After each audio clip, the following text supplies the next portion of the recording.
La intención es mirar qué es la arquitectura y sobre todo qué es lo que hace el arquitecto. Porque a mí me parece que muchas personas de otras profesiones la desconocen. Nosotros organizamos la complejidad en un proyecto concreto que es tectónico y que después va a ser un símbolo de cultura y de vida. Muchas personas, lo decía Billy Dreus, el gran arquitecto, decía, si a usted le piden hágame el monito, es porque no le van a pagar. Porque si usted llega con una casa resuelta, en que todo está perfectamente en sus áreas, en sus relaciones y en los gustos del cliente, pareciera que se hizo en una hora o en 10 minutos. Y es posible que lleve 4, 6 meses de trabajo, que no se notan, pero es la esencia de lo que después se construirá. En la construcción sí lo entienden, porque la gente ve que se abren chambas, que llega la concretera, que aparecen los maestros y que surge el edificio. Entonces uno cobra el 12% de lo que se ha gastado y se lo pagan sin chistar, pero el diseño no saben lo que hay detrás y el valor fundamental de esa operación. Mi nombre es Carlos Niño Murcia, soy arquitecto de la Universidad Nacional de 1972. Mi pasión y mi vida es la arquitectura. Bueno, hoy vamos a ver cuál es la esencia de la arquitectura, ser refugio, ser construcción, ser arte, ser poder, ser servicio. Pero lo vamos a ver desde el punto de vista del oficio, del arquitecto, qué es lo que hace.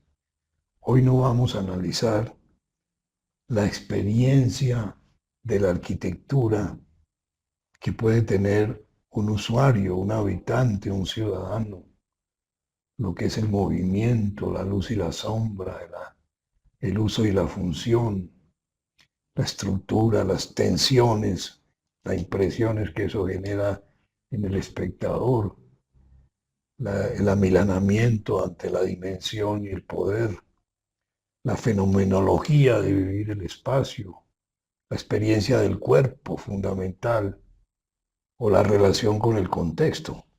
Repito, lo que vamos a ver hoy es qué es lo que hace el arquitecto, en qué consiste su oficio y su profesión. El cuerpo humano es muy débil, es muy vulnerable, necesita vestirse, necesita protegerse.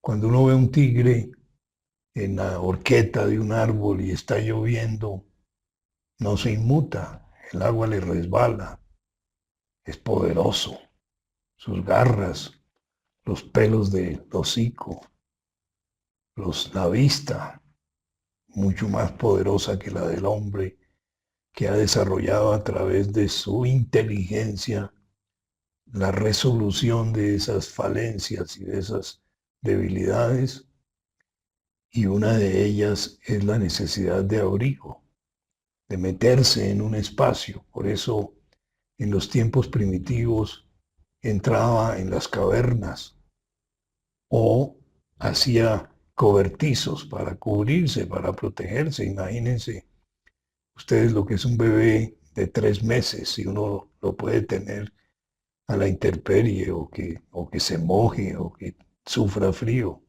Hay que protegerlo, si no, no sobrevive. A la derecha vemos la famosa cabaña primitiva de Lodoli, quien ya muestra que hay una tectónica en unos troncos, se aprovechan las horquetas para cruzar unas vigas o para hacer el triángulo de la cubierta, y para Lodoli es el inicio de la arquitectura como gesto. Pero quizás más precisamente está elaborado en Semper, ese magnífico arquitecto y gran pensador del siglo XIX, que cuando trabajaba en Londres, él era alemán, pero estaba en Londres en 1851 para la Exposición Industrial de Londres, y vio una cabaña del Caribe que tenía, como lo ven en la gráfica, dos espacios, un espacio social con el fuego, con el hogar, y otro espacio más privado, y tenía, como lo dicen la parte inferior, el hogar, la chimenea que se relacionaba con el oficio de moldear, las paredes con la labor del tejido, con el acto de trenzar, la terraza con la carpintería para construir la plataforma de la vida. La carpintería es ensamblar. Y el techo con la mampostería, con apilar hojas de paja o lajas de madera o piedra para cubrir. Esa arquitectura tiene tectónica, que sea tejida, que sea mampostería, lo que requiere estereotomía, que yo sepa, como lo muestro en las imágenes de las bóvedas góticas de una catedral. Imagínense ustedes lo que era estar labrando en la piedra abajo estas figuras complicadas con arquivoltas para que conformaran al subirla los arcos de cruceros que vemos en la foto y que constituyen las naves del gótico. Eso es la estereotomía, que yo la corte y la talle con la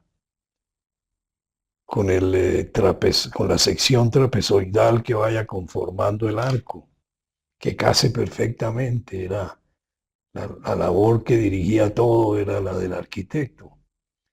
Y finalmente en la parte superior el dibujo con el cual yo pretendo sintetizar la arquitectura, y es en la parte inferior la arquitectura resuelve necesidades de abrigo, de reposo, de almacenamiento, de educación de los hijos, de descanso y recreo, etcétera, pero a la vez y no después, la arquitectura expresa los valores de la comunidad del constructor. No es que cuando yo me gane la lotería o me paguen la prima, engallo la casa, sino que en el acto mismo de construir estoy expresando lo que piensa mi comunidad sobre la vida, sobre el cosmos, sobre el amor o sobre la muerte. En este maravilloso templo del cielo en Pekín, ven ustedes abajo la disposición del rito propiciatorio que hacen los sacerdotes para que el cielo sea benigno, vengan las lluvias y germinen las cosechas. El recorrido que ven ustedes termina en el templo del cielo, que está sobre 3 plataformas de mármol, y arriba el templo cilíndrico de planta circular y triple cubierta. Es una construcción en madera que no tiene ni un solo tornillo ni una sola puntilla, sino que es a partir de cajas y de ensambles en un acto de carpintería sublime que para ellos es místico. Es como orar, es como el hombre haciendo estos artefactos para pedir al cielo que les ayude para la cosecha, el alimento y la vida. Las cubiertas, ven ustedes, se hacen a partir del sistema del dúo gongo, donde a base de pequeños arcos y de horquetas horizontales me va permitiendo estos voladizos en los aleros que casi se podría decir son la firma la impronta de la arquitectura china. Un arquitecto necesita tener tres condiciones. Una capacidad para imaginar el espacio en un papel o en una pantalla. Un sentido tectónico, porque nosotros no hacemos dibujitos gratuitos ni boniticos, sino algo que va a ser construido y que cuando se construya va a soportar los sismos, las lluvias y el desgaste del tiempo. Y va a orquestar el detalle, porque aún en medio de la obra, él está pendiente de dónde van a quedar los muebles, dónde van a quedar las máquinas, dónde va a quedar la cama. Por eso a uno le llega el maestro y le dice, arquitecto, voy a poner la toma aquí. Y uno le dice, ahí no, porque ahí va a quedar el espaldar de la cama, córrala para allí donde va a ser después de la mesa de noche. Que tenemos esa visión del producto final y no como un objeto, sino como un artefacto para la vida. Ven ustedes, por ejemplo, la construcción abajo del centro, hoy se llama Centro Rogelio Salmona en Manizales. Arriba está Salmona pensando la obra. Ahí en esa foto está, en la biblioteca Virgilio Barco. Y ven un detalle en el círculo donde ven cómo nosotros trabajamos todos los detalles que va a pasar con la estructura, con el agua, con las canales, con los enchapes, para que ese dibujo dirija la obra. Y a la izquierda ven dos perspectivas magníficas de Fernando Martínez, en que ustedes ven cómo está imaginando el espacio por medio de unos trazos, de unos bocetos muy sencillos.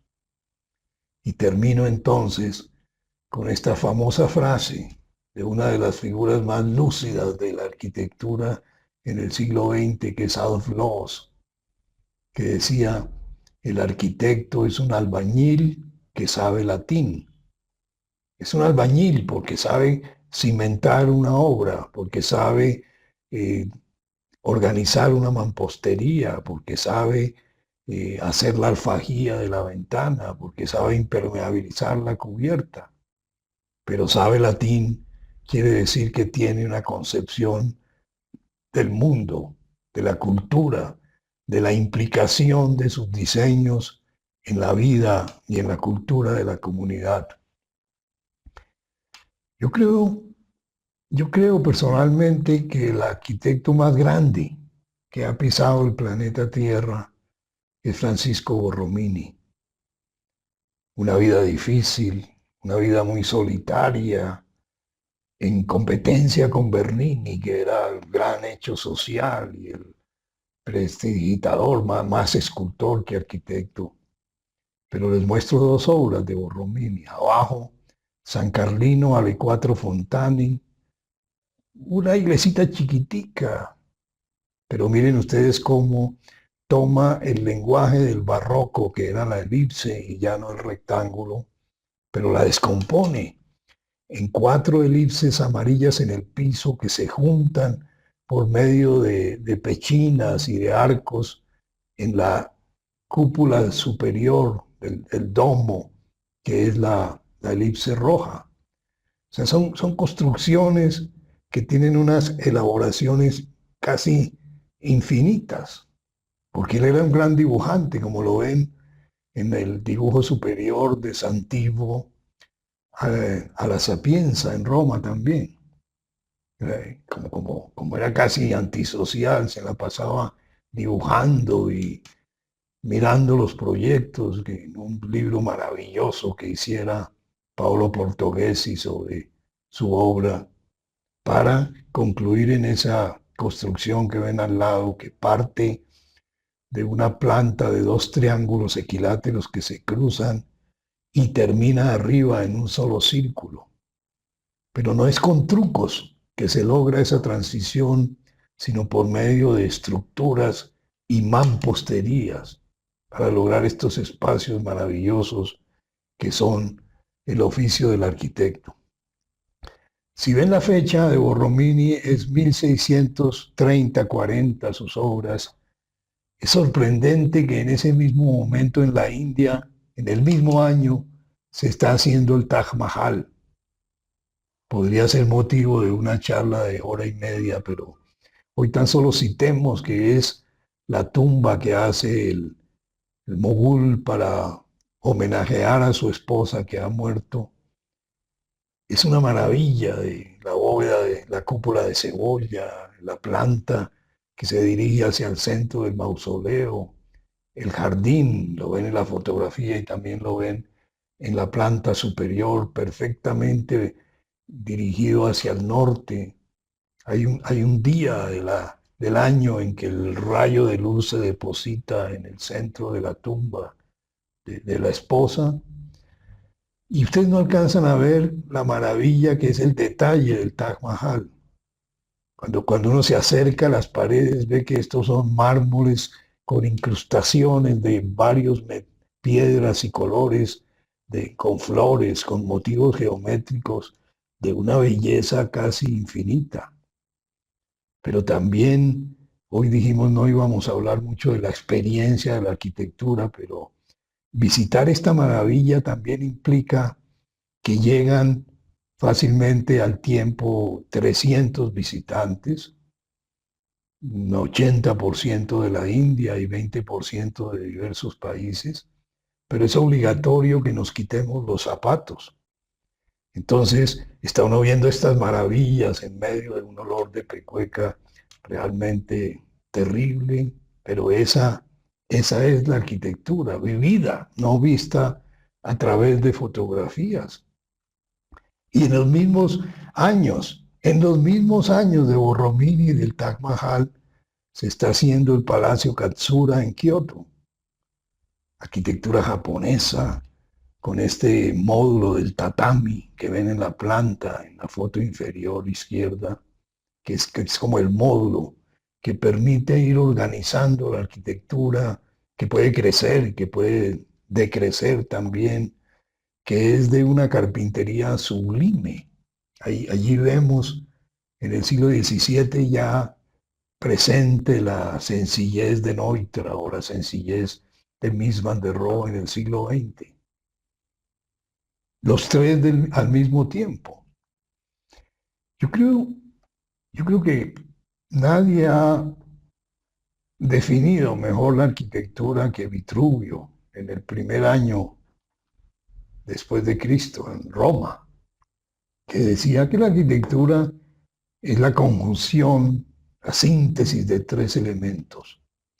La utilitas, o sea, que sirve, para qué es útil, la función, ser colegio, ser aeropuerto, ser tribunales, ser casas, ser residencia, ser oficinas. La firmitas, lo habíamos dicho antes, que la estructura soporte los vientos, los sismos y el paso del tiempo. La ilustro con el sígrama a la izquierda, el rascacielos sublime de Mies van der Rohe en Nueva York, o a la derecha, en un caso casi prosaico, modesto, pero sublime también, de unos indios haciendo este puente en tierra adentro, con unas guaduas que amarran con lianas de vegetales y que en la doble curvatura logran el momento de inercia necesario para pasar el río con el puente. Y el tercer elemento es las venustas, que es el orden, la belleza de la arquitectura. Más adelante veremos que no tiene tanto que ver con el arte, con la pintura, la música, la escultura, sino con la distribución de los elementos, de las luces, de los ritmos, de las columnas, de los vanos, para que el edificio sea bello. Pero ¿qué es lo que hacemos los arquitectos? Yo creo que la gente no lo entiende. La gente no lo entiende porque no sabe el trabajo que hay detrás de como dicen ellos despectivamente, un dibujito, un dibujito. Estos son el multifamiliar de los cerros de Rogelio Salmona en el pie de la montaña, no se alcanzó a completar, más o menos en la calle 67 con carrera tercera en Bogotá. Pero miren ustedes las plantas, cómo, cómo se van trabando para que todos los apartamentos tengan balcón y vista hacia la sabana, cómo se va distribuyendo el salón, el estudio, el comedor, las cocinas, o en los segundos pisos las alcobas y los baños. Pero además se escalonan para que se adapten a la topografía, se construyen en ladrillo, es una verdadera maravilla. Pero esto no se hace en media hora, esto es un trabajo de muchos meses, mirando la topografía, hablando con el ingeniero, disponiendo la electricidad, hablando con los clientes, mirando las normas. Por eso dice arriba, resolver el proyecto, considerar los diversos factores, la geografía, el clima. No es lo mismo trabajar en Bogotá que en Copenhague o que en Leticia del Amazonas.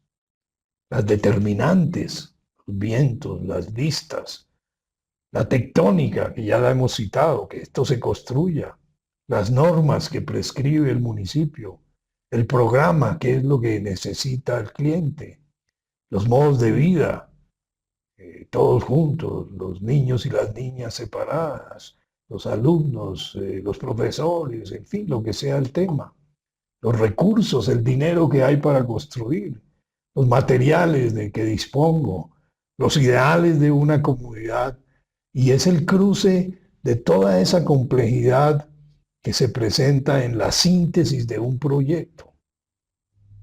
Y no todos los arquitectos terminan haciendo proyectos, pero esa formación les ha determinado una manera de pensar que se puede aplicar luego a diversas actividades de la arquitectura o inclusive de otras acciones, pero hay esa capacidad de considerar muchos factores y de producir una síntesis concreta y factible. En esta casa, Guillermo Bermúdez aprovecha entonces las bóvedas del Quiroga, de vivienda económica, y hace este espacio sublime del salón. La planta tiene una franja de los servicios, la cocina, las ropas, el patio de ropas y el espacio social. El espacio social tiene en el nivel alto el salón y bajando un poco el comedor para crear como una especie de nido, ahí pasando la noche y hablando y tomando whisky. Nos sentíamos completamente abrigados en medio de ese gran espacio, y está la escalera que subía a solo 2 cuartos porque no tenía sino 3 hijos. Pero miren ustedes, por ejemplo, la escalera que parece casi levitar en el aire, pero que en realidad está agarrada de una viga y que tiene esta forma en L que permite que tenga un gran momento de inercia. Es una maravilla de casa, porque recuerden que es más difícil ser sencillo que ser complicado. Y la arquitectura y los arquitectos se expresan con lenguajes de su tiempo. La casa que hoy es el Museo Colonial en la parte superior, esta vez con columnas de piedra, pero de resto elementos vernáculos de la arquitectura que se hizo del 16 al 19. Y ya en el siglo XX, la arquitectura inglesa. Es curioso que Bogotá tenga tantísimos, casi que cuantitativamente son más las casas Tudor que cualquier otro lenguaje dentro del patrimonio de Bogotá. Y a la derecha, la maravilla de las torres del parque, con todo lo que eso representa, pero que fue un proyecto en el cual el arquitecto duró entre 12 y 15 años realizándolo. O nuevas tipologías como en la modernidad, en el centro urbano Antonio Nariño, con edificios bajos de 5 pisos, con edificios altos de 13 pisos, y una verdadera ciudadela con iglesia o teatro, supermercado, lavandería, para que los habitantes se sirvieran. En ese momento era un espacio abierto para toda la ciudad. Hoy, por inseguridades, está desgraciadamente enrejado y muy controlado, porque ya los espacios internos solo los aprovechan los propietarios, los residentes del lugar. Entonces, el centro Nariño. Pero miren ustedes lo que hacen los grandes arquitectos con vivienda económica. El gran conjunto de la calle 26 de Arturo Robledo y Ricardo Velázquez, aplicando en los años 60 un lenguaje que venía de una influencia curiosa en Colombia, que es la influencia de Alvar Aalto. Pocos arquitectos han influido tanto en nuestro oficio como Alvar Aalto, y es extraño que la figura de Escandinavia llegue y nos influya tan positivamente, pero es que Finlandia se parece a Colombia, es pobre, es modesta, tiene solo un producto, allá, aquí el café, allá la madera y la pulpa de papel, pero tienen ambos países una gran pasión por la arquitectura. Y miren ustedes lo que se logra adentro. Los salones miran hacia este espacio maravilloso a pocos metros de la carrera 30 y del tráfico de la ciudad. Y miren la sección abajo a la derecha, como la altura de los garajes que miran hacia afuera y los 4 pisos del apartamento van creando unos salones un poco más altos que miran hacia este espacio maravilloso. O la unidad Hasdreus. Esto está en la calle Tercera con la avenida Caracas.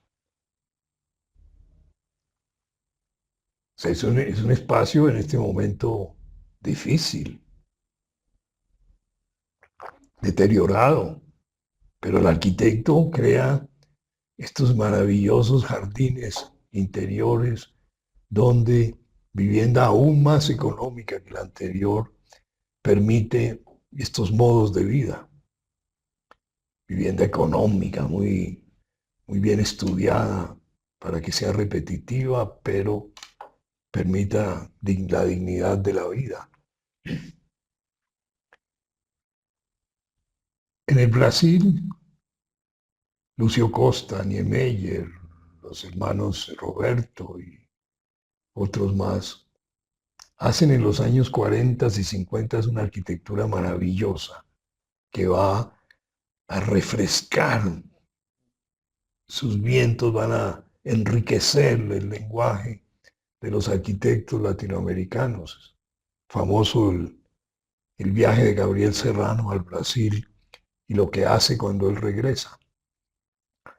Pero el arquitecto, recuerden ustedes, sabe latín, entonces sus obras tienen proporción, tienen geometría, tienen euritmia. Obviamente eso no se logra en un solo proyecto.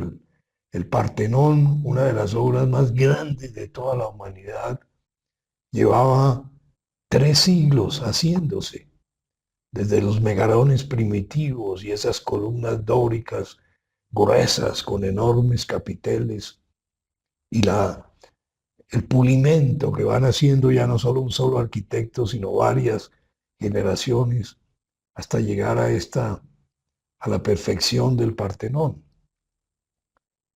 Y los arquitectos romanos toman el lenguaje del clasicismo griego, pero lo van a emplear para el espacio interior y sobre todo para crear un lenguaje, una gramática, una sintaxis de la arquitectura que influirá en el mundo durante 20 siglos. Este lenguaje del plinto, de las medias columnas, de los capiteles, de los arquitraves, de los áticos, obviamente con decoraciones que recuerdan, este es el arco de Constantino, o sea, recibe además toda la iconografía y la representación de escenas de Roma y de la vida de Constantino, que se va a constituir en el vocabulario que desarrollará la humanidad durante mucho tiempo después. Pero mira lo que logran los arquitectos romanos, uno de los momentos más grandes de nuestra profesión. El Panteón romano. La cubierta es una media esfera que podría prolongarse hasta tocar el piso. Representa el mundo. Tiene un óculo en la parte superior, abierto además. Cuando llueve en Roma uno ve señores trapeando el piso porque se ha colado el agua por ahí, aunque a veces el calor interior hace como de plafón para que el agua no penetre, pero del arco de Constantino y el lenguaje del clasicismo ya a la construcción de este maravilloso edificio, el Panteón de los Dioses, que representa el Imperio Romano a través de la arquitectura. Y ya en el siglo XV, en el Renacimiento italiano, que se llama Renacimiento porque es el renacer de ese lenguaje clásico después de un interregno medieval y gótico, Alberti, enorme arquitecto, va a tomar la iglesia de Santa María Novella, una iglesia gótica, vieja, y va a realizar una remodelación, sobre todo de la fachada. Miren la distribución de la geometría que nos enseñara Bitcoven en el libro precioso de la arquitectura del humanismo. El cuadrado en el que todo se enmarca, la descomposición hasta llegar a los pequeños cuadrados de este friso intermedio, la distribución que le permite a Alberti hablar de la conchinitas. La conchinitas es algo difícil de describir con palabras, es más de verlo en los edificios de Alberti. Es el número, es la proporción, es la ubicación de esos elementos para lograr esta perfección de esta fachada. Pero antes ha sucedido el gótico. El gótico representa la evolución también de 4 siglos, desde las iglesias románicas de muros gruesísimos y de bóvedas de cañón, o sea, de medio cilindro, donde los arquitectos en investigaciones de muchos años van creando contrafuertes para soportar los empujes laterales de esa piedra pesada allá arriba. Y con el tiempo, esos contrafuertes se vuelven los arbotantes, que son estos brazos que le salen al edificio para sostener los empujes laterales por medio de estos enormes pilares que están por fuera del espacio de la iglesia y que permite que la combinación de las bóvedas de crucería en la cubierta y de las pequeñas columnas que se entrelazan libere los muros para allí plantear los vitrales, la luz, la representación de la historia sagrada en estos maravillosos espacios de oración. En la foto inferior ven ustedes cómo la arquitectura gótica es de piedra pesadísima, pero parece más chorros de agua que suben al cielo y se abren para entrecruzarse arriba, como si no pesara, pero repito, son muchos años, siglos de evolución de una investigación tectónica y simbólica también. La nave más alta que hiciera el ser humano es la nave de Amiens, 45 metros de altura. Miren, aquí se ve la altura de las personas en esta segunda columna, con los principios que ya hemos visto de la arquitectura gótica. Pequeñas columnillas de 10 y 20 centímetros que suben y se entrecruzan arriba, se entrecruzan para formar la crucería.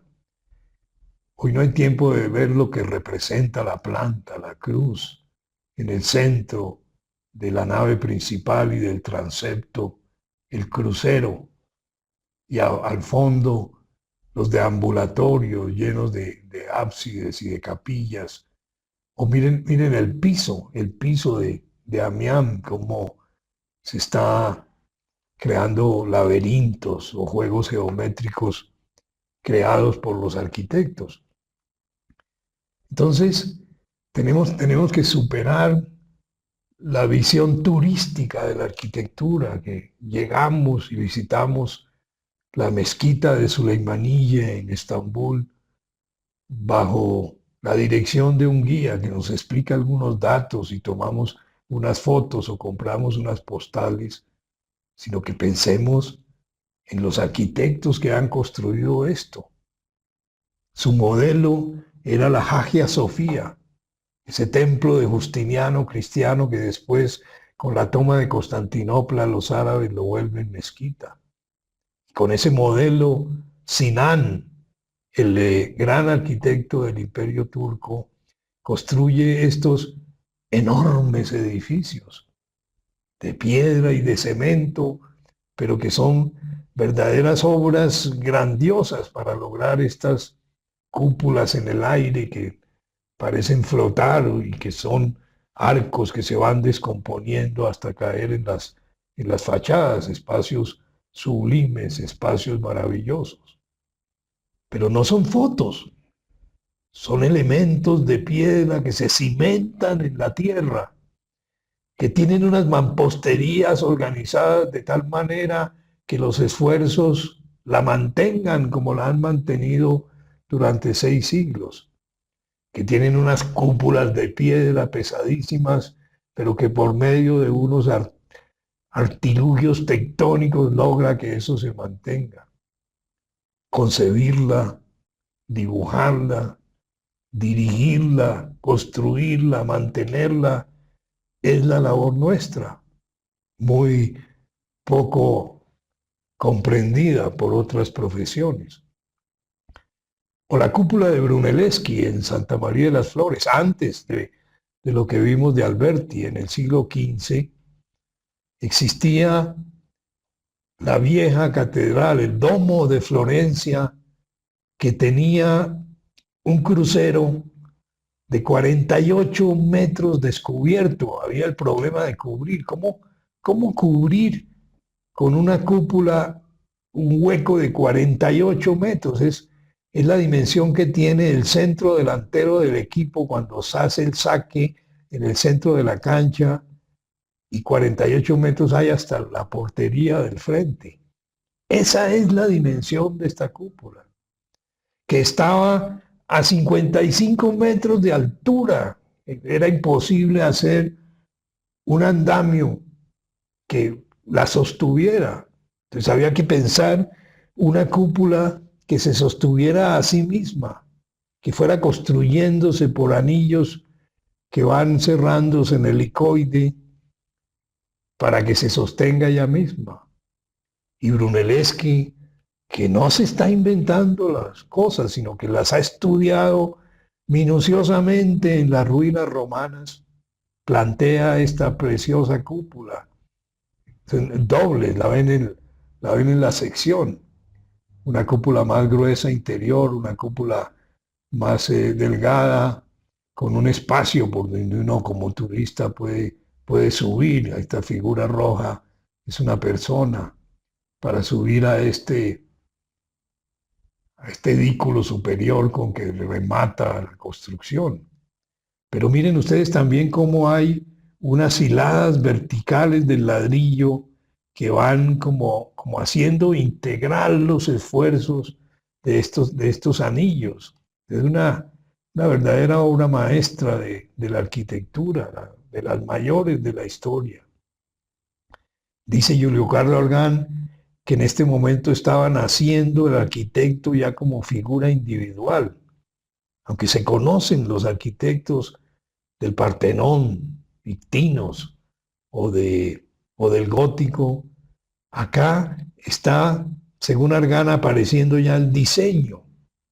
En algún momento los obreros de la cúpula de Santa María de las Flores hacen una huelga y entonces Brunelleschi no vuelve a subir, y cuando los obreros retoman la obra no saben qué hacer porque les falta la dirección de Brunelleschi, que era el que tenía en la mente la solución de este problema, aunque no estuviera ya él mismo poniendo los ladrillos.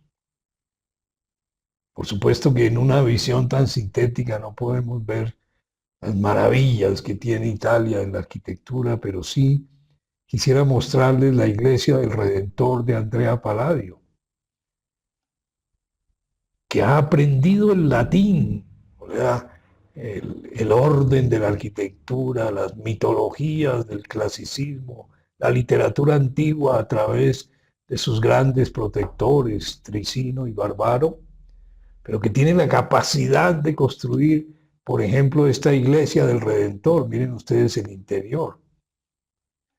La foto es simplona.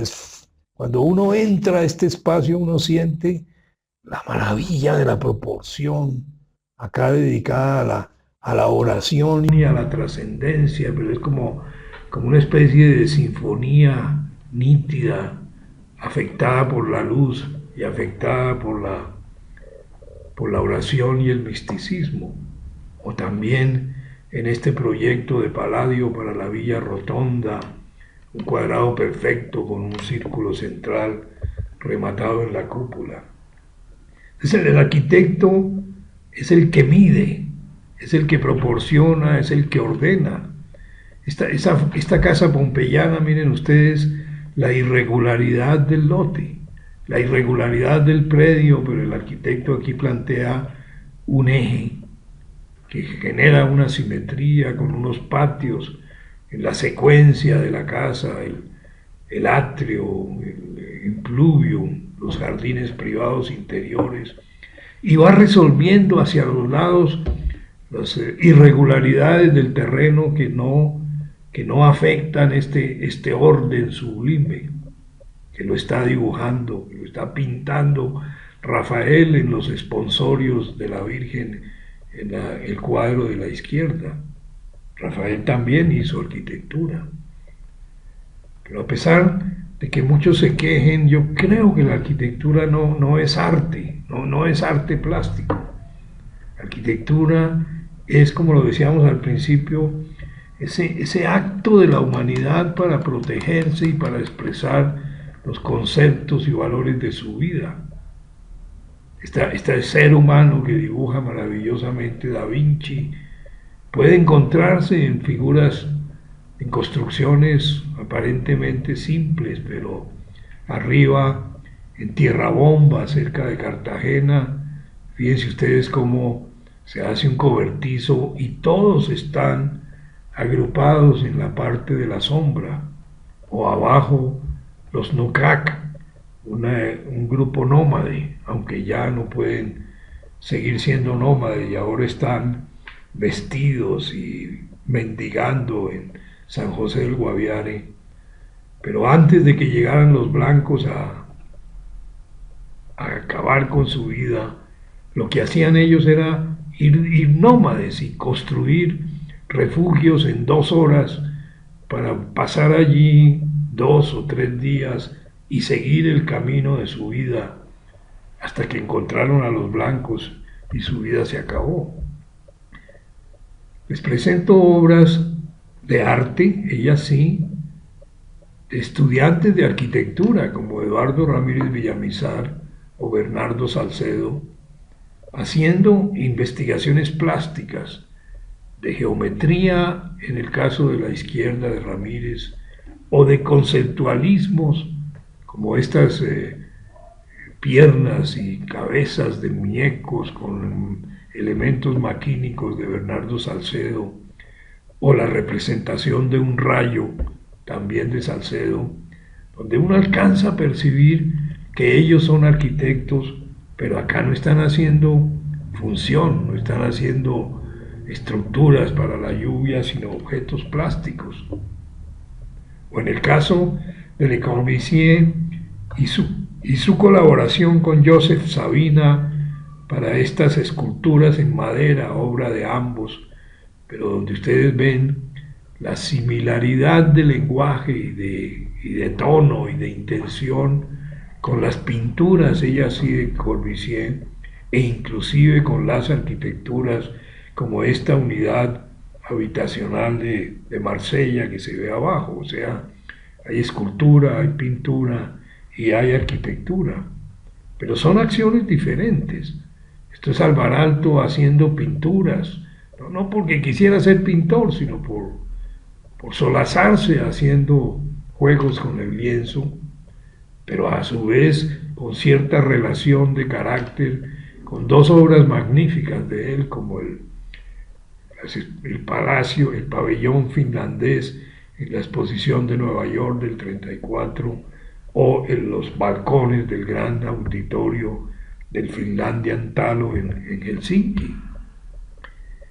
Esto es muy bello, esto es de Alvaralto, que es en Suomussalmi, un sitio donde los ejércitos finlandeses rechazaron una invasión rusa en medio del invierno. Era una batalla muy difícil en trineos, y lo que hace Alvaralto es como especie de puño de un país que rechaza la invasión y la afectación de su libertad, aunque la construcción de la escultura ya la hacen otros artesanos. Una nueva generación también de arquitectos que se han dedicado al arte en nuestro país: Ronnie Baida, Hugo Zapata, Germán Botero, John Cassels, haciendo obras en las que yo intuyo su formación de arquitectos, pero obviamente ya están haciendo otras geometrías con otras intenciones. Podría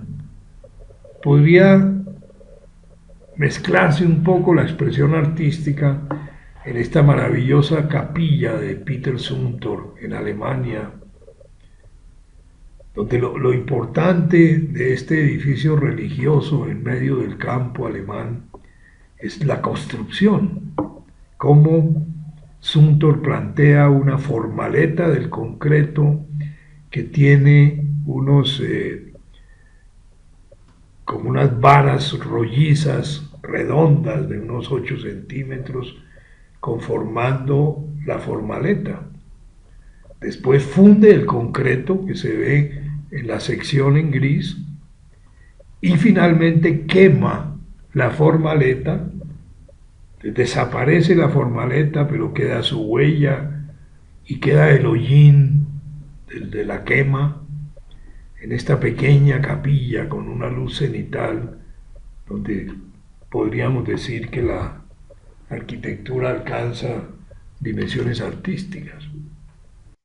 Bueno, ahora sigamos con el tema de la relación de la arquitectura con el poder, que ha sido otra constante en la historia, aunque no siempre trabajamos para el poder. En la imagen de la izquierda, el Palacio de la Signoria, en Florencia, ese lugar urbano maravilloso donde está Donatello, el David de Miguel Ángel, pero la disposición de la plaza, el castillo casi medieval con esa torre expresando el poder de los dirigentes florentinos, o a la derecha el Palacio de los Sforza en Milán, que en la realidad está al fondo de una gran avenida y frente a un enorme parque, también con esa potencia en su expresión. O en Versalles, la corte de Luis XIV, la corte del Rey Sol, Este punto rojo es la habitación del rey. Esta, como U con alas, es el palacio, que es un palacio enorme. Lo que pasa es que se ve pequeño porque está en medio de los jardines del Palacio de Versalles, que fácilmente son 10 hectáreas. Lo que, lo que se hace en la domesticación de la naturaleza para mostrar el poder y majestuosidad no solo de los jardines, de las esculturas, de los árboles, sino del palacio mismo, expresando el poder. En una dimensión menor, pero también grandiosa, la ciudad de Karlsruhe, donde el príncipe y su estudio está en este punto, y en ese punto confluyen todas las avenidas del parque y todas las calles de la ciudad. O sea, todavía estamos en tiempos del absolutismo. Pero miren la arquitectura, que no es solo las paredes y los techos, sino también el ambiente, los jardines, los árboles, las esculturas y una arquitectura palaciega como toda la que hizo Europa durante tantos siglos, del medioevo al siglo XX. Otra figura enorme de los arquitectos en la historia ha sido Schinkel, arquitecto alemán que trabaja en esta Prusia que está ya casi deviniendo lo que será Alemania, la unión de los diversos principados, y donde Federico necesita construir la iglesia, la catedral y sobre todo el Museo de las Antigüedades, uno de los edificios más bellos que ha hecho la humanidad. La proporción, la conchinitas, como decíamos hablando de Alberti, no la puedo describir, sino que espero que ustedes la perciban. Desgraciadamente, en una imagen estática, no podemos caminar como en la realidad hacia este espacio maravilloso, la cúpula central, un tema que habíamos visto en el Panteón, que habíamos visto en la Villa Rotonda de Palladio y que vemos acá también la combinación de formas rectangulares, de patios rectangulares y en el centro la cúpula, recuerden la cúpula del Panteón o las cúpulas del barroco y del Renacimiento italiano, acá con esa elegancia, con esa precisión sencilla y matemática de Schinkel. Las imágenes espero sean más elocuentes que mis burdas palabras, pero miren la proporción del pórtico, por ejemplo, lo que siente una figura humana al pararse en este pórtico y ver la grandiosidad de la arquitectura clásica en el museo, que puede tener elementos antipáticos, como el gran saqueo que hicieron los europeos por todo el mundo, pero que también, es bueno reconocerlo, preservaron estas obras de arte para la humanidad. Y esto es la arquitectura, esto es lo que hace un arquitecto grande, que era Etienne Boulet. Pocas obras, la mayoría son dibujos, pero dibujos que han impactado mucha arquitectura posterior. Este es el cenotafio de Newton, 1784, o sea, ya en plena revolución. Y para el cenotafio de Newton, Boulez recrea el cielo, en esa gran esfera que de día está negra y los huequitos que pone en la cúpula van a simular las estrellas. Y lo que hizo Newton para matematizar y dar esa mirada científica al mundo que iba casi a ser la base de todos los desarrollos industriales, culturales y de toda la modernidad. Ese espacio externo se ve con esta sencillez, con estos dibujos maravillosos de Boulez que están mostrando ese latín que hablan los buenos arquitectos. O sea, no están haciendo esferas per se, sino símbolos del mundo. O visitar Teotihuacán, en las afueras del Distrito Federal de México, el Paseo de los Muertos. La fotografía está tomada desde la pirámide de la Luna, que es el remate de este gran eje. Perpendicular a ese gran eje, ven al fondo la pirámide del Sol, muy similar a la montaña natural que se ve al fondo, y una serie de pirámides escalonadas que representaban este gran espacio ceremonial, además de toda una periferia donde estaban los habitantes. Lo que logran los arquitectos americanos antes de que sea América, antes de que llegue la conquista, es grandioso. Los mayas en Uxmal, en media selva, inventando las matemáticas, inventando la astronomía y representándolo en la arquitectura, en esa pirámide de templo donde uno sube a comunicarse con los dioses, pero también a ver la selva a la redonda, o en el patio de las monjas, en la imagen inferior, y una serie de relieves que tenían y tienen un significado para comunicar con las gentes. Cuando Washington está creando los Estados Unidos de Norteamérica, le pide al arquitecto Carlos Niño que haga el plan para Washington. Se llamaba Charles L'Enfant. Y él plantea una ciudad que tiene mucho que ver con toda esta idea de la ilustración urbana, unos grandes ejes que comunican el Capitolio, el punto central de la democracia, con la Casa Blanca donde está el presidente, con el monumento a Jefferson, compañero de Washington en la construcción de los Estados Unidos, Jefferson arquitecto, y con el monumento posterior que se hará a Lincoln, ese sí después. Pero vean ustedes cómo en una escala ya monumental urbana se está planteando esta maravillosa ciudad que es el centro de la federación de los diversos estados. A veces colaboramos y puede ser criticable con los poderes maléficos.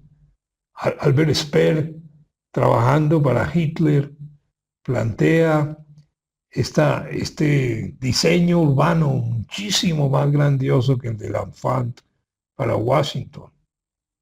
El Capitolio, una cúpula enorme, los edificios representativos o las escenografías que organizan en el estadio de Nuremberg para magnificar al Führer, a Hitler. O miren ustedes la imagen de la derecha superior, donde ven los salones de pasos perdidos del Palacio de Gobierno. Dicen los historiadores que uno entraba al gran salón de despacho de Hitler y era un espacio enorme, altísimo, con un piso en madera, y uno caminaba hacia el escritorio que estaba al fondo donde estaba el Führer, y los pasos de uno resonaban, y de esa manera uno se iba como amilanando ante el gran poder del Führer, que tenía vocación de arquitecto, que había aspirado en su primera juventud a entrar a una escuela de arquitectura en Viena, pero que fue rechazado, y esa frustración la sublimó en sus colaboraciones y sus muchas órdenes que le debió dar a Albert Speer, de todas maneras un gran arquitecto. Y miren ustedes cómo es la arquitectura y el cuerpo en estas revistas gimnásticas, donde todos nos movemos al tiempo en movimientos maquínicos con unas fuerzas que se han organizado por coreografías que se dirigen hacia el palco central donde habla el gran líder.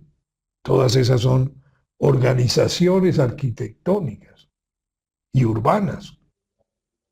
La conquista de nuestro continente que la realiza el Imperio Español y en la parte oriental el Imperio Lusitano, que se hace a partir de la traza urbana o de la ciudad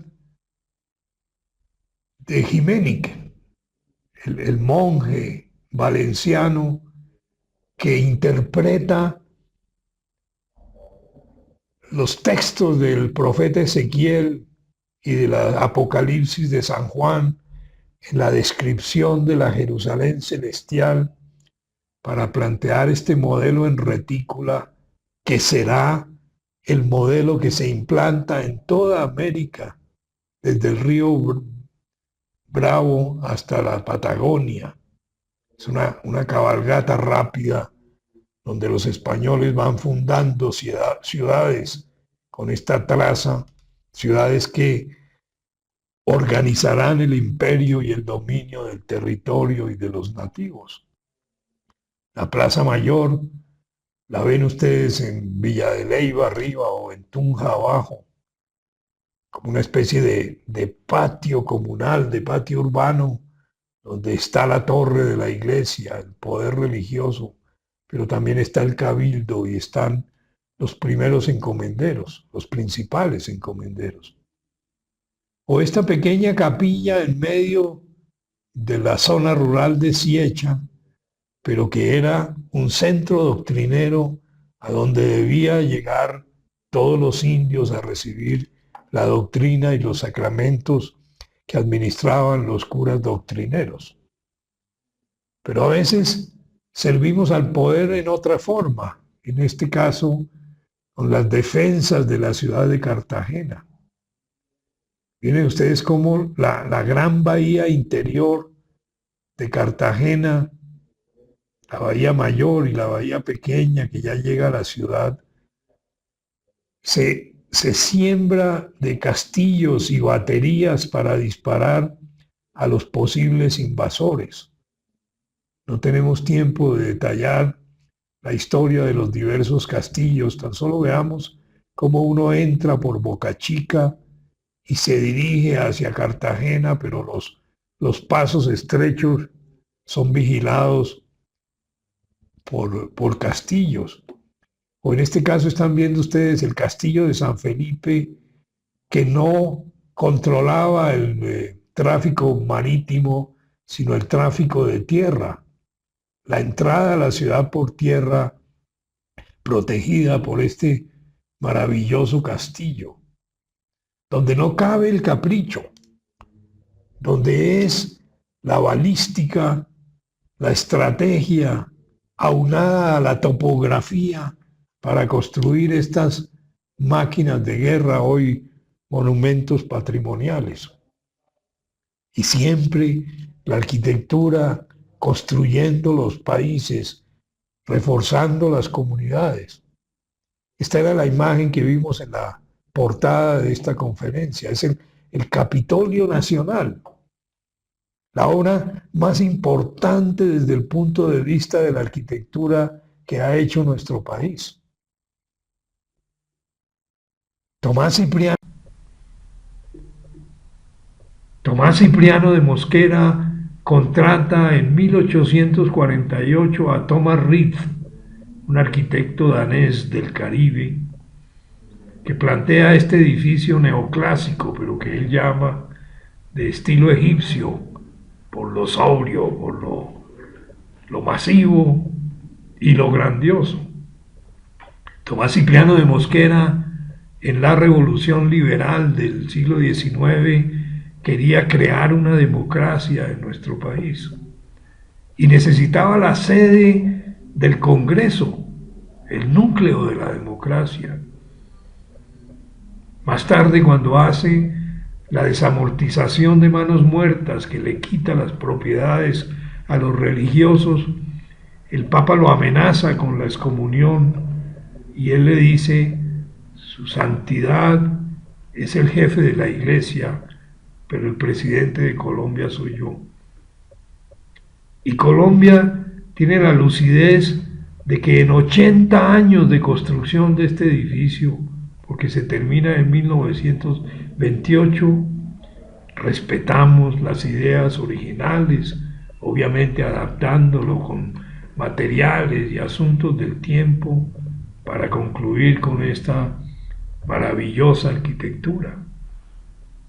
O el caso de la Plaza de Bolívar, que inicialmente tenía una superficie desnuda y limpia como la que vieron en Villa de Leyva, pero que ya en el siglo XIX y comienzos del XX le habían hecho 4 grandes jardineras con unas esferas y muchos árboles, y que también en los 4 costados era parqueadero en doble fila para muchísimos autos, pero que en 1960 Fernando Martínez, con un gran ojo de arquitecto, hace esta plaza que resuelve el desnivel que hay entre la carrera séptima y la carrera octava, más o menos 5 metros, en una superficie continua que él va alaviando para que no haya ni caída de la séptima ni túnel en la octava.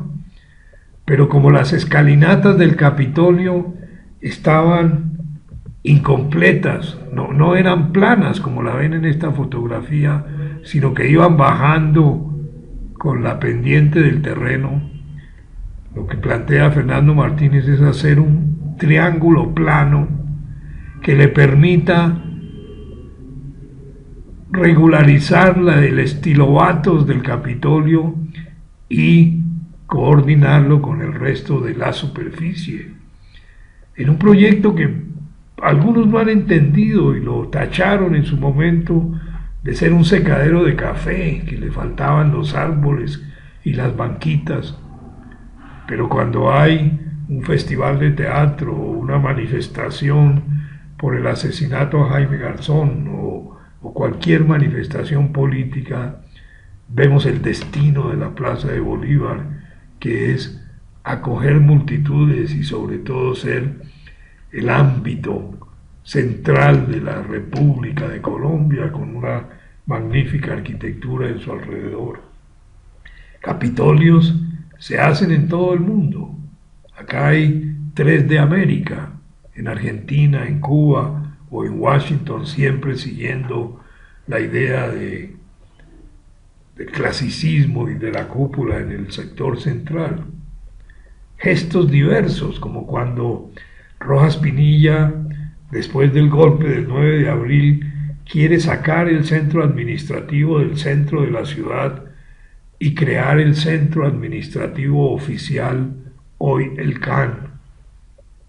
No lo logra porque al final el Capitolio y la presidencia vuelven al centro, pero en el CAN sí quedan muchos ministerios. Pero ahí ven ustedes el proyecto de Bruno Violi para el Palacio Presidencial, que era como esa arquitectura que caracterizaba a Violi como de lenguaje clásico, pero en concretos y elementos muy sencillos. La arquitectura también sirve para la educación. El caso de la Escuela de la República Argentina, que hoy lo vemos como de una pedagogía antigua, de salones cerrados en un entorno urbano y unos patios a donde nos sacan a la hora del recreo, en contraposición a lo que hace la arquitectura en los tiempos de la Revolución en Marcha, de la República Liberal y sobre todo de López Pumarejo. ¡Qué contraste! ¡Qué contraste con las plantas cerradas y los salones oscuros a la nueva arquitectura que tiene en este magnífico edificio del Liceo de Varones de Popayán, 4 alas que centrifugan para la administración, para el refectorio, para el ingreso y las oficinas o para las aulas. Arquitectura magnífica que quiere propiciar y acompañar la nueva pedagogía, ya no del reglazo en la mano, del salón oscuro y el profesor jerárquico, sino del profesor moderno que quiere sacar a los niños a conocer las piedras, a disectar las flores, para que aprendan la biología, no en el tablero, sino en la realidad de la naturaleza. Una arquitectura maravillosa que encuentra que no solo en las escuelas, sino en los palacios de gobierno como este de Pasto, hay una representación de esas nuevas ideas de modernización que plantea el gobierno liberal. Pero la mayor obra, por lo menos lo digo yo porque se trata de mi madre, es la ciudad universitaria de la Universidad Nacional en Bogotá, donde López Pumarejo escoge un lugar afuera de la ciudad. Cuando uno bajaba por la carrera 45, la ciudad se acababa más o menos a la altura de la carrera 16, 17, y desde ahí hasta la puerta de la ciudad universitaria era ir entre los potreros para llegar a este proyecto límpido de Leopoldo Rotter, los dobles anillos, no hay tiempo hoy de detallarlo, una magnífica arquitectura blanca, en ese momento moderna. Hay que hacer la simulación de lugar y de tiempo, o sea, cómo llegaba yo a esta ciudad universitaria a ver estos edificios desnudos y cúbicos y de gran arquitectura, como por ejemplo la Facultad de Ingeniería, el edificio más de mejor arquitectura de la Universidad Nacional. Las residencias de estudiantes en un tiempo en que era posible que en el campus vivieran los estudiantes, las casas de profesores en la entrada por la calle 26 con una arquitectura magnífica que aplica los 5 principios de Le Corbusier, de un primer piso libre, de una ventana continua, de una terraza jardín, de una planta libre. O abajo la actual Plaza Che, que a mí me parece que es un acto de ignorancia y de radicalismo miope de los estudiantes que hayan tumbado la estatua del general Santander, porque si hay una persona que ha luchado por la educación pública en este país, es el general Santander, a pesar de la leyenda negra que le han creado como Leguleyo, pero fue el soporte de Bolívar y fue también su rival, pero con él construyeron las repúblicas. Y luchó por la universidad y lo cambiaron por el cheque, sí, es una figura rebelde, una figura bella, una figura romántica, una figura política, pero que a la Universidad Nacional, fuera de ideas, no le dio lo que le dio Santander. Y está también esta arquitectura popular y espontánea que se construye con el paso del tiempo, pero donde los arquitectos también podrían intervenir para organizar estos paraderos de camiones, de buses, antes de subir a las colinas, para crear calles, para crear espacios públicos, para crear equipamientos en estos barrios admirables, pero con muchas falencias urbanas.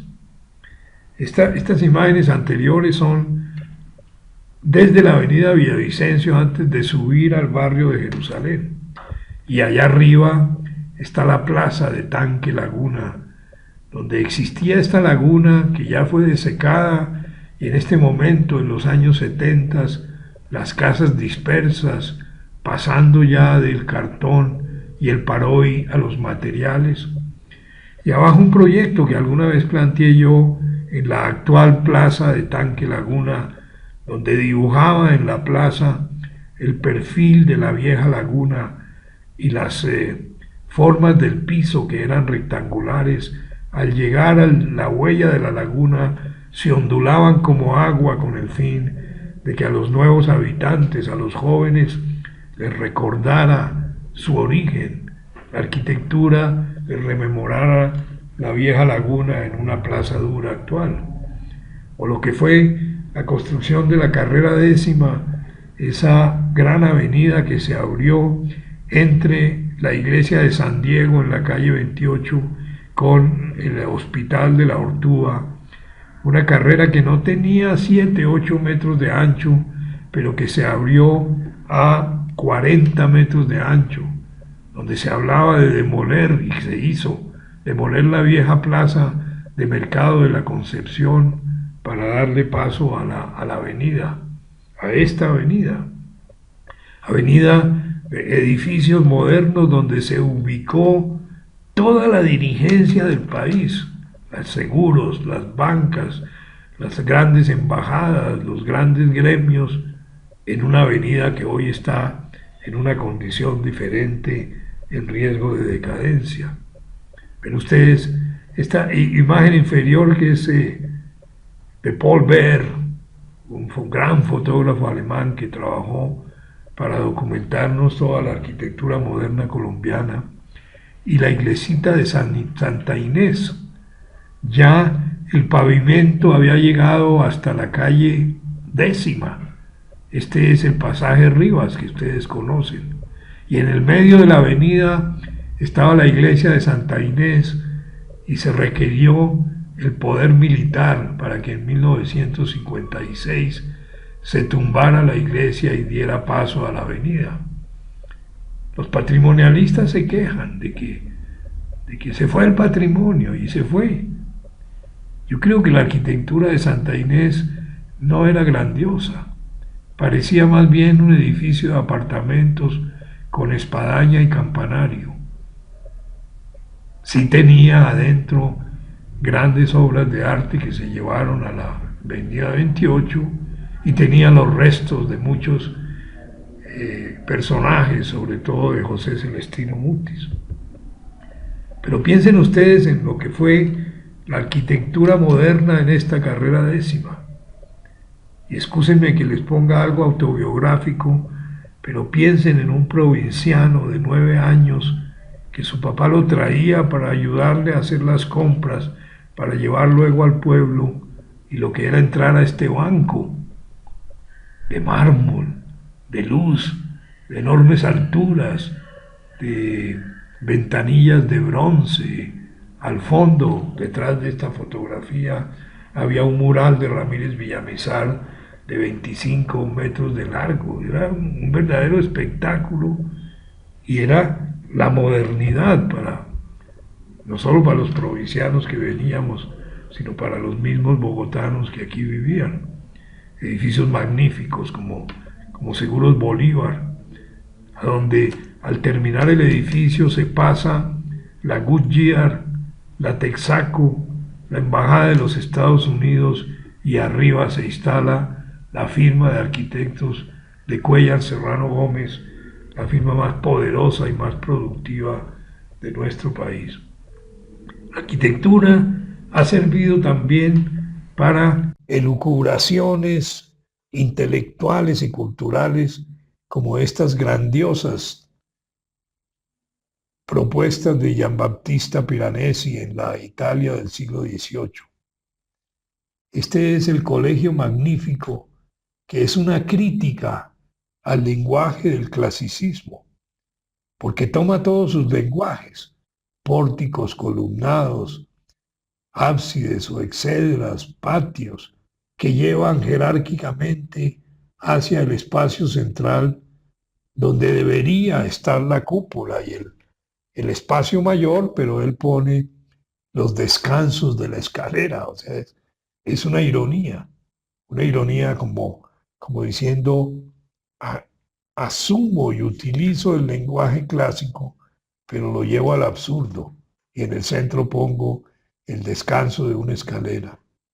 Y otro tipo de elucubraciones, que eran sus famosas cárceles, donde creaba estas atmósferas misteriosas, laberínticas, con el sentido de la cárcel, pero magníficos dibujos. Quiero terminar con un arquitecto, no necesariamente porque sea la gran figura, aunque lo es, sino porque me parece bellísimo el gesto. Y es que un arquitecto mexicano que lo invitan a Italia a hacer un pabellón de exposiciones para la firma Prada o para Hermès. Ahorita dudo si es Prada o Hermès. En todo caso, para unas confecciones finísimas. Y lo que les plantea Rocha es unos muros de adobe agarrados con unas vigas superiores en metal, pero organizados de una manera sublime, engrandeciendo las colecciones y los objetos que se quieren exhibir con una arquitectura que es a la vez contemporánea, pero también hunde sus raíces en lo profundo del barro y del adobe. O en este caso que el mismo Mauricio Rocha construye una pequeña casa para su madre, pero que con un solo ladrillo crea todos estos juegos maravillosos de lo que hace un arquitecto proyectando y construyendo.